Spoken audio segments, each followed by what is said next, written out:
ప్రభుత్వం సరిగా స్పందించలేదని, చంద్రబాబు నాయుడు గారు సరిగా స్పందించలేదని, చంద్రబాబు గారికి లోకేష్ బాబు గారికి కూడా ఎక్కడేదో పాత్రలు ఉన్నాయని శ్రీమతి రోజా గారు కొంతమంది ఆ టైపు పార్టీ నాయకులు మాట్లాడుతూ ఉన్నారు. చాలా హాస్యాస్పదంగా ఉంది. అర్థం చేసుకోవడానికి ప్రయత్నిస్తారా వైఎస్ఆర్ కాంగ్రెస్ పార్టీ నాయకులారా? ప్రయత్నించండి. తెలుసుకోవటానికి ప్రయత్నం చేస్తారా వైఎస్ఆర్ కాంగ్రెస్ పార్టీ నాయకులారా? ప్రయత్నం చేయండి. లేదు మా రోజా గారిని అలాగే వదిలేసాము, రాష్ట్రం మీదకి ఆవిడ అలాగే మాట్లాడతారు, మేము ఒక ముద్రేసి వదిలేసాము ఆవిడకి, ఆవిడ నోటికి వచ్చినట్లుగా మాట్లాడవచ్చు అని అంటున్నారా? మీ ఇష్టం అది. ప్రజలు ఈ రోజున శ్రీమతి రోజా గారు మాట్లాడితే వింటారా? ఆవిడ నోట ఎటువంటి మాటలు వస్తాయో రాష్ట్ర ప్రజలకు తెలియదా? ముఖ్యంగా మహిళా లోకానికి తెలియదా? I came to know that ఒక అతను కోట్ల రూపాయలు ఇచ్చి ఒక అతన్ని పెట్టుకున్నాడు పోల్ ఇంప్రూవ్మెంట్ కోసం, ఏదో రాజకీయంగా లబ్ధి పొందడం కోసం. నార్త్ ఇండియన్ ఒక అతను సమ్ కిషోర్ అనే ఉన్న ఒక అతను పెట్టుకున్నాడు. ఏమి కామెంట్ చేసినాడు అతను? సోషల్ మీడియాలో కనపడుతుంది మనకి. రోజా అనే మనిషిని, బ్రదర్ కొంచెం ఎలా చేయాలి, రోజా అనే నాయకురాల్ని మీరు ఆవిడ నోరు మూయిస్తే తప్ప మీకు రాజకీయంగా ఏ రకమైన లబ్ధి దొరకదు.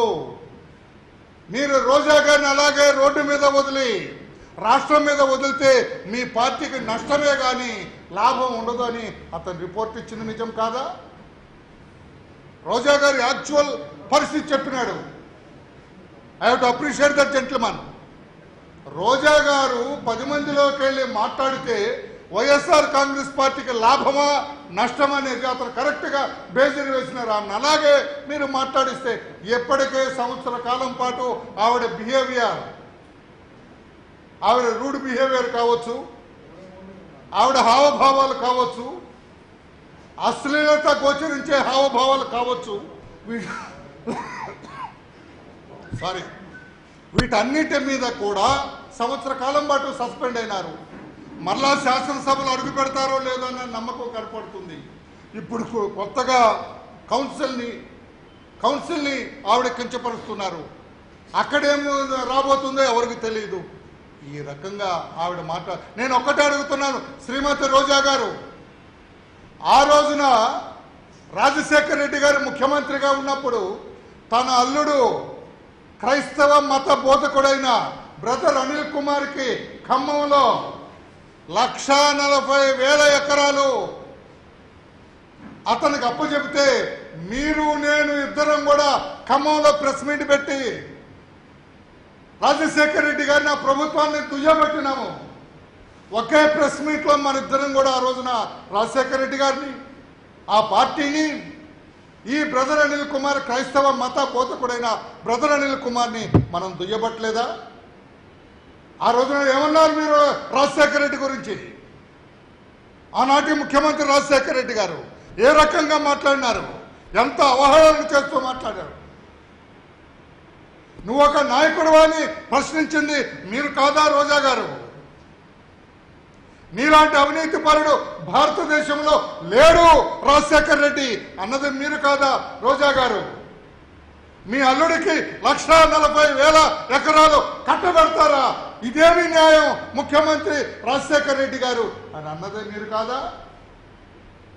అనంతపూర్లో మిస్సమ్మ భూముల గురించి మీరు నేను ఇద్దరం ఉన్నాం ప్రెస్లో, మన ఇద్దరం మాట్లాడినాం ప్రెస్లో. భూ కబ్జా చేసింది రాజశేఖర రెడ్డి గారి కుటుంబ సభ్యులు అని మన ఇద్దరం మాట్లాడలేదా? ఒక్కసారి గుర్తు తెచ్చుకోండి, రికలెక్ట్ చేసుకోండి, జ్ఞాపకం చేసుకోండి. ఆ రోజున రాజశేఖర రెడ్డి గారి గురించి, ఆయన అవినీతి గురించి, ఆయన భూ కబ్జాల గురించి మీరు ఏ రకంగా మాట్లాడినారు? ఈ రకంగా ఎన్నో భూ కబ్జాలకు పాల్పడిన రాజశేఖర రెడ్డి గారి గురించి మన ఇద్దరం కూడా ఒకే వేదిక మీద నుంచి మాట్లాడిన రోజులు ఒక్కసారి గుర్తు చేస్తూ ఇష్టం వచ్చినట్లుగా మాట్లాడొద్దమ్మా రోజమ్మ అని చెప్పి కూడా ఆమె వాస్తవాలు ఉంటే సిబిఐ ఎంక్వైరీ వేయండి అంటున్నారు మీరు. మీకేం తెలుసు సిబిఐ గురించి? ఎప్పుడు సిబిఐ ఎంక్వైరీ చేస్తారు? There must be some prima facie in the case. ఈ విషయం మీకు తెలుసా? ఈ విషయం ఎంతమంది వైఎస్ఆర్ కాంగ్రెస్ పార్టీ నాయకులకు తెలుసు? to conduct, to order for a CBI inquiry, there must be some prima facie of the case. పట్టదగిన నేరం ఉండాలి అక్కడ. ఊరికే వరలరామయ్య గారు ఇందిరాగాంధీని చంపేశారు, బియాంత్ సింగ్ చంపలేదు, రామయ్య గారు చంపారంటే సిబిఐ ఎంక్వైరీ వస్తారా?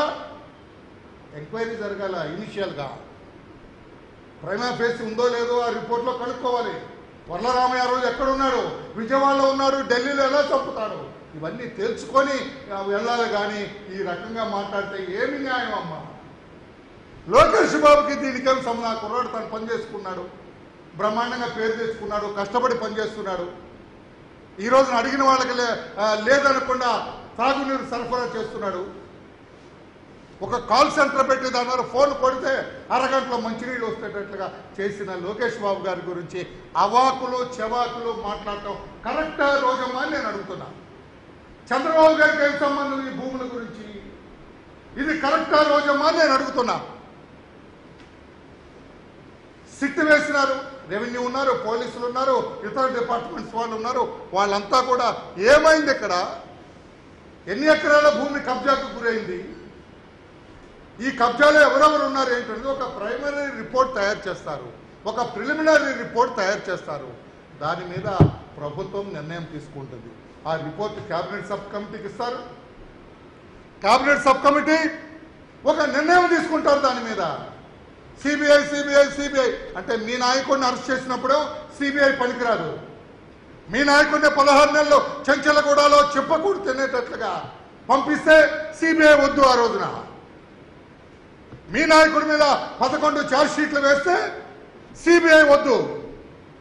ఈ రోజున కావాలి సిబిఐ. ఏమి ద్వంద్వ వైఖరమ్మా? ఏమి 2 నాలుకల వైఖరమ్మా? ఇదేమి పద్ధతమ్మా రోజమ్మా? నోటికొచ్చినట్లు మాట్లాడితే ఎలాగమ్మా? ఈ రకంగా మాట్లాడొచ్చా? అవగాహన రాహిత్యంతో మాట్లాడుతున్నావే.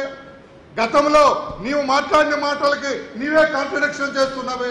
ఇది ఎంతవరకు సమంజసమని చెప్పి కూడా రోజమ్మ గారిని మేము అడుగుతున్నాం. వైఎస్ఆర్ కాంగ్రెస్ పార్టీ నాయకులందరికీ నేను ఛాలెంజ్ చేస్తున్నా, ఎప్పుడు సిబిఐ ఎంక్వైరీ వేస్తారు? మీరు అడిగితే వేస్తారా? ఆయన ఎవరు అంటున్నారు? నేను అడుగుతున్నావే, నువ్వు అడిగితే ఎలా వేస్తారా? నిన్న మా మంత్రులు ఇద్దరు కూడా ఎంక్వైరీ కావాలని అడిగారు. సిట్ జరుగుతుంది, సిట్ రిపోర్ట్ మీరు అడగండి, తొందరగా చేయించండి ముఖ్యమంత్రి అని అడగండి. There is some meaning. దానికి ఒక కాల పరిమితి పెట్టండి అని అడగండి. There is some meaning. అంతేగాని సిబిఐ సిబిఐ సిబిఐ ఏంటిది? అన్నిటికీ సిబిఐ అనేది కరెక్ట్ కాదు అని చెప్పి కూడా తెలియజేస్తూ బ్రహ్మాండంగా ప్రభుత్వం స్పందించింది. సిట్ ఏర్పాటు చేసింది.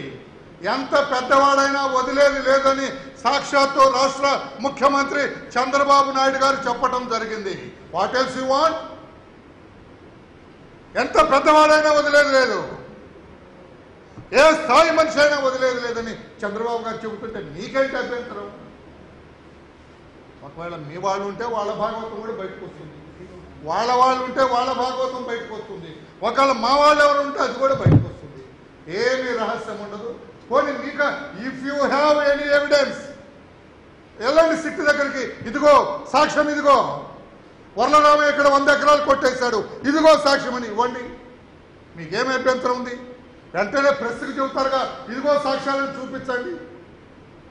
ఒక న్యాయం ఉండాలి కదండి అడగటానికి, ఒక ప్రొసీజర్ ఉండాలి కదండి. సిట్ వేసిన తర్వాత సిట్ రిపోర్ట్ రానండి. సిట్ వేయటం వల్లే కదా మీ గంగిరెడ్డి ఇతర దేశాలకు పారిపోయింది. ఆ రోజు సిబిఐ ఎంక్వైరీ వేయలేదే గంగిరెడ్డి ఎర్రచందనం దొంగతనం మీద. సిట్ వేసినందుకే కదా పారిపోయింది. సిట్ దర్యాప్తు వల్లే కదా మన సారా కుంభకోణం బయటపడింది. ఆ రోజున సిట్ వేసినందువల్ల కదా బొత్స సత్యనారాయణ లిక్కర్ భాగవతం బయటపడింది. సిట్ అంటే అంత తేలిగ్గా తీసుకోకమ్మా. Expert police officer, expert revenue people వాళ్ళందరూ కూర్చొని దీన్ని బయటకు లాగుతారు. అంతేగాని మీరు అన్నట్లుగా మీ ప్రభుత్వం అనండి. నేను మీరు అప్పుడు మా పార్టీలో ఉన్నారు కదా, కాంగ్రెస్ ప్రభుత్వం మీరెవరినైతే ఇష్టం వచ్చినట్లుగా అవినీతి పరుడని వెలుగెత్తి చాటేవాళ్ళు ఆ రాజశేఖర్ రెడ్డి గారు ముఖ్యమంత్రిత్వంలో రాష్ట్రంలో ఎన్ని కబ్జాలు జరిగినాయో తెలుసు. ఎక్కడ చూసే కబ్జా జరిగితే రాజశేఖర రెడ్డి కుటుంబ సభ్యుల ముద్ర అక్కడ ఉండేది. గద్దలాగా వాళ్ళేవాళ్ళు రాజశేఖర రెడ్డి కుటుంబ సభ్యులు. అందుకే వాళ్ళ ఆస్తుల ప్రకటన ఇప్పటికి కూడా చేయలేకపోతున్నాడు. ఈ సందర్భంలో కూడా నేను అడుగుతున్నా, రోజమ్మ, నీకేమన్నా శక్తి ఉంటే, నీకేమన్నా నైతిక విలువలు ఉంటే, you ask your leader to disclose his properties. Sir, ఆ వరలరామయ్య మాటికి గొడవ చేస్తున్నాడు సార్. వాళ్ళ నాయకుడు ప్రాపర్టీస్ అని చెప్పారట, వాళ్ళ నాయకుడు కుమారుడు చెప్పారట, కోడలు చెప్పారట, నాయకుడు శ్రీమతి చెప్పారట, ఆఖరికి ఆ బొడ్డోడు ప్రాపర్టీస్ కూడా చెప్పారట. మీ ప్రాపర్టీస్ ఎందుకు చెప్పారు సార్ జగన్మోహన్ రెడ్డి గారిని? అడుగమ్మా, నువ్వు అడిగా ఏం చెప్పారు చెప్పు, నీకు ధైర్యం ఉంటే. అవినీతి పరంగా సంపాదించుకున్న ఆస్తులు ఎక్కడెక్కడనో అతనికే తెలియదు. ఎక్కడెక్కడ దోచుకొని ఎక్కడ దాచుకున్నాడో అతనికి తెలియదు కనుక ఆస్తుల ప్రకటన చేయలేకపోతున్నాడు అవినీతి సామ్రాట్ జగన్మోహన్ రెడ్డి అని చెప్పి కూడా తెలియజేస్తూ, అటువంటి గురువింద గింజ లాంటి మీ నాయకుడిని పక్కన పెట్టుకొని నిప్పు లాంటి మా నాయకుల గురించి మాట్లాడటం ఎంతవరకు సమంజసం? శ్రీమతి రోజా గారు అని చెప్పి కూడా గౌరవ, నేను అంత చక్కగా పలకరిస్తాను మిమ్మల్ని, శ్రీమతి రోజా గారిని పలకరిస్తా. మీరేంటి వాడు వీడని అందరిని మాట్లాడతారు. శ్రీమతి రోజా గారు అని ఎంత చక్కగా మాట్లాడతాను నేను. మీరు కూడా అలాగా సభ్యంగా, సభ్య సమాజం అంగీకరించేటట్లుగా మాట్లాడమని కూడా హితవు పలుకుతూ, ఈ రకమైన అవాకులు చెవాకులు పలకొద్దు, ఉలవలు పలవలు చేసి చెప్పొద్దు. Let the SIT enquire and submit a report. దాని మీద తప్పకుండా ఏ స్థాయి ఎంక్వైరీ కావాలో చేయడానికి సిద్ధంగా ఉన్నాం. అవినీతిని సహించే ప్రభుత్వం కాదు ఈ రోజున అధికారంలో ఉన్నది. అవినీతికి పాల్పడిన వాడు, భూకబ్జాకు పాల్పడిన వాడు ఎంతటి వాడైనా ప్రభుత్వం శిక్షిస్తుంది. చంద్రబాబు గారి కబంధ హస్తాల నుంచి, అంటే చంద్రబాబు నాయుడు గారి ముఖ్యమంత్రిత్వం నుంచి ఎవరో తప్పించుకోలేరని చెప్పి కూడా తెలియజేస్తున్నాం. ఇప్పటికైనా మీరు అర్థం చేసుకొని మాట్లాడమని వైఎస్ఆర్ కాంగ్రెస్ పార్టీ నాయకులకి హితవు పలుకుతున్నాం.